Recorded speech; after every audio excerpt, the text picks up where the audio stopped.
What I'm going to be doing today is installing an what's called an old work box, electrical device box, in an existing wall. In this case, I'm finishing a basement bedroom, and I'm going to put this box right here into this wall. And you can use this box for light switches, for in this case it's going to be a cable connection, and of course you can use it for receptacles, or what's more commonly called outlets. These boxes are designed for fitting into existing walls where you don't have access to a stud in the wall. The ones that you would put before you hang sheetrock, or what's called new work boxes. Makes sense, doesn't it? And that's where you have access to the stud, and you can there's actually two nails. Get this in frame.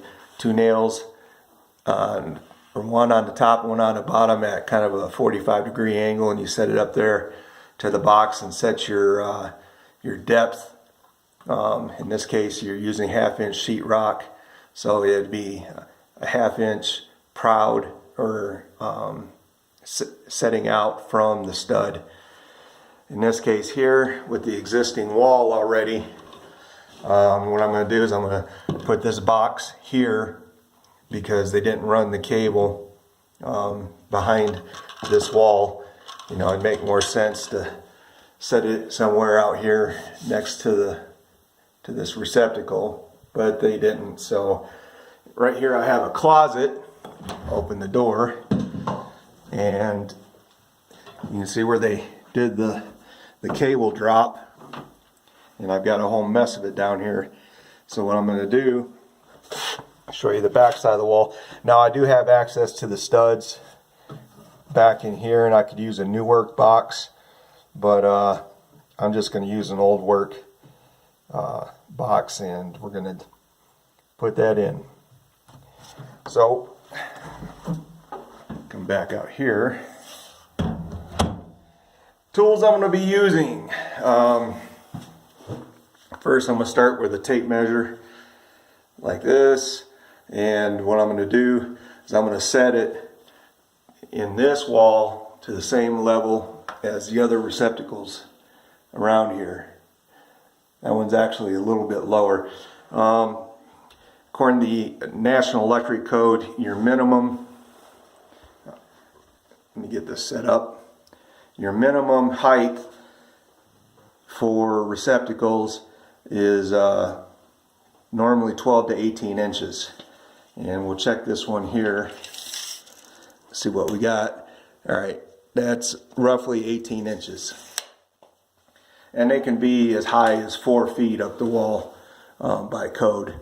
And like I said, this is a basement bedroom, so another thing to keep in mind, especially with your receptacles, is that this is considered a wet location. Even if you never get water in your basement, it's still considered a wet location.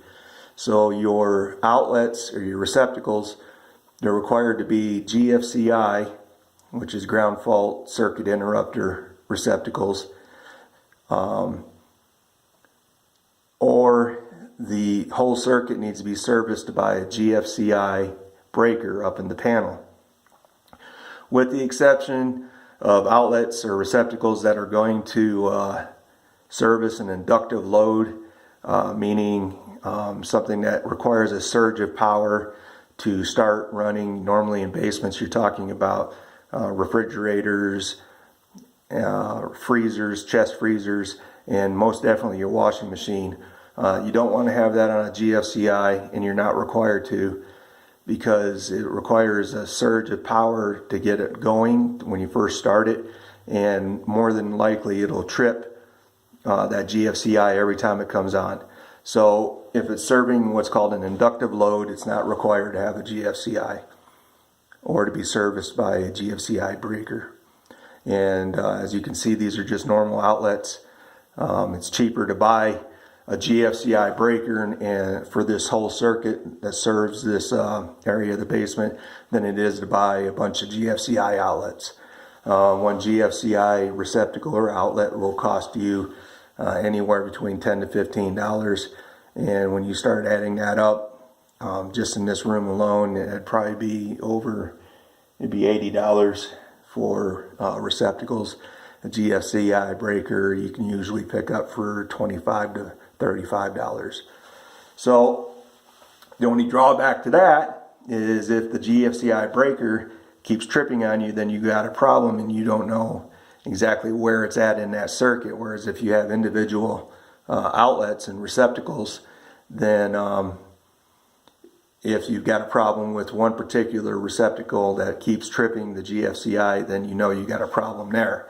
So it's a trade-off. Anyway, getting back to what we're going to do, like I said, this outlet's 18 inches from the floor, from the finished floor. And so what I'm going to do is I'm going to set this one over here at 18 inches as well. And I've started using a tripod, so hopefully I can get this going. I actually got a video camera as well. Just haven't got that up and running yet. So what I'm going to do is I'm going to measure up roughly 18 inches from the floor. And yep, it's in frame. Okay. So basically my bottom is going to be somewhere in here. So 18 inches up. Now I already looked at the back side and I know I've got a stud here and I've got a stud here. So I'm pretty much free in there. So just for aesthetics, I'm going to center it. This is basically 11 inches to the door. Actually, what I'll probably do is, since I'm going to put door casing on here, which is going to come out to probably around 2 inches, hey, just where I marked the line. So what I'm going to do is I'm going to center it between the door casing, the trim that will be running along this door, and the wall. And in that case, it's 9 1/4. So 4 1/2 plus 1/8 would be my center. So 4 5/8, roughly there. I mean, this is not finished cabinetry. So I'm not real super concerned with where my box is going to lay. Just trying to make it look halfway decent. I'm going to run into where I need to finish here, but I'm not ready to sand this yet because I need to finish out that closet. So, but before I do that closet, I want to get my cable run to my box. So what I'm going to do is I'm going to mark this line, use my level, make sure that I'm plumb. In other words, exactly perpendicular to the floor, straight up and down. And that's about it right there. Like I said, roughly. So there's my center line of where that box is going to lay. Now, I'm going to measure my box. My box is 2 1/4 inches wide. So half of 2 1/4, because like I said, I'm going to try to center this as best I can. Half of 2 1/4 is, what is that? 1 1/8. 1 1/8 will be the edge of my cut. So right now I have the bottom corner of this box marked. So it's going to go right in there like that. Now what I'm going to do is I'm going to run this line up. Again, making sure it's plumb or exactly perpendicular to the floor, which is probably going to be better than anything else that was done down here as far as construction, because this is not exactly squared, the wall and whatnot. So I'm gonna make my mark. Okay, there's my guideline. Making sure I'm still in frame here. There's my guideline. And now what I'm gonna do is I'm gonna set this box in this corner like this. I'm gonna put it in and make sure that my corner is on there, because you got tabs on here, and I'll explain those in a minute. So right there is where this box is going to wind up. So what I'm going to do is I'm going to mark my cut line on the top and bottom. Now that I got that done, mark the line on the other side. So right there is my rough cut line. Now what I'm going to use is what's called a jab saw. It's for cutting holes in existing drywall, or you can use it to cut drywall sheets. I prefer to use a knife. But what we're going to do is, we know this corner here is right where we want it. So we're going to pop it there, and we're going to give it a nice little jab. And we're going to go up this line to about right there. And again, you can draw these lines all the way out. I'm just eyeing it. I'm going to cut down this line.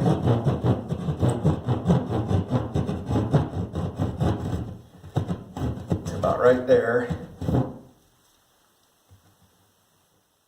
And I'm going to come back in here. A little bit easier to insert it there, because you already got that one line cut.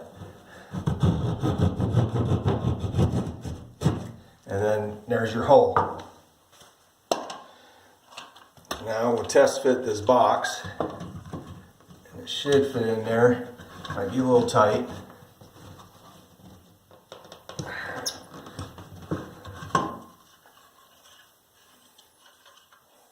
Might have to knock some of this bottom off a little bit.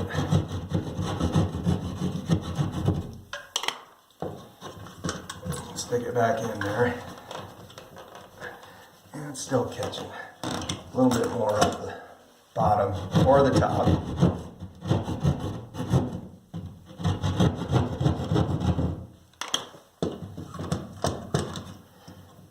There it goes. Okay. Now, this being an old work, what's called an old work box, it's got these wings here. And they flip out. And this one actually has an extra one for some odd reason. Normally you only have two. You got one in each opposing corner. And get this in frame. When you insert it in the wall, they're pushed down like this. And then these screws, after you insert it in the wall, you use a Phillips screwdriver or a screw gun, and then these wings will flip up. This one's probably not going to work.